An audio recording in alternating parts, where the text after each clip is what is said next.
अस्सलामुअलैकुम बच्चों। आज हम उर्दू बाल भारती 7वीं जमात की नज़म गीत इसके सवाल जवाब हल करेंगे। तो चलिए शुरू करते हैं।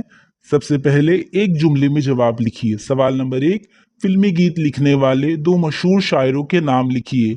जवाब, फिल्मी गीत लिखने वाले दो मशहूर शायर साहिर लुधियानवी और शकील बदायूनी।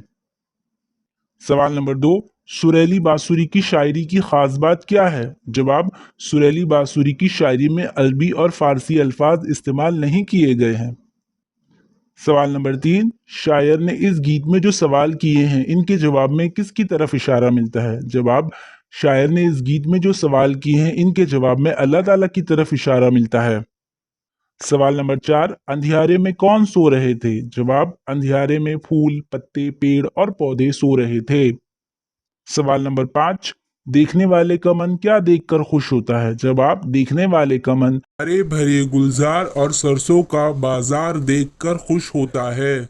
सवाल नंबर 6, ये गीत खुदा की तारीफ में है, ऐसी नज़म को क्या कहते हैं। जवाब, ऐसी नज़म जिसमें खुदा की तारीफ की जाए इसे हम्द कहते हैं। उसके बाद है मुफस्सल जवाब लिखिए। सवाल है, पहली बात में गीत के बारे में क्या मालूमात दी गई है। जवाब, गीत शायरी की ऐसी किस्म है जिसमें गाया जाता है। गीत खालिस हिंदुस्तानी मिजाज की शायरी है। इसमें हिंदी अल्फाज का इस्तेमाल किया जाता है। गीत इतने प्यारे और रसीले होते हैं कि सुनने वाले भी इन्हें गुनगुनाते हैं। उसके बाद है लुगत का इस्तेमाल। इस नज़म में आए हुए हिंदी लफ्ज़ों को तलाश कर कर इनके मायने लिखिए। तो ऐसे लिख सकते हैं हिंदी अल्फाज और उनके मायने। कोमल, इसका मीनिंग है नरमो नाजुक। मन, दिल, माया, दौलत, नींद परी के माते यानी सोने वाले। उसके बाद झैल के बंद का मतलब बयान कीजिए।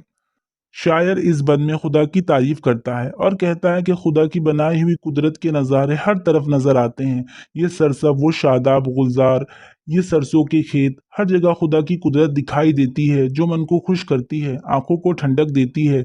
मगर ये सब कुछ बनाकर इस खुदा ने अपना आप छुपा रखा है ताकि लोग कुदरत के नज़ारों को देखकर खुदा को पहचानें। लफ्जों का खेल। गीत में रंग रूप एक तरकीब दी गई है। झैल में दिए हुए लफ्जों को जोड़कर सही तराकीब बनाइए।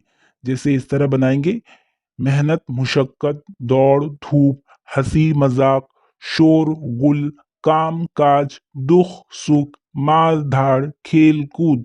ये ऐसे अल्फाज है जो अक्सर एक साथ बोले जाते हैं। हमारा वीडियो यहाँ ख़त्म होता है बच्चों। हमारा वीडियो देखने के लिए आपका बहुत बहुत शुक्रिया।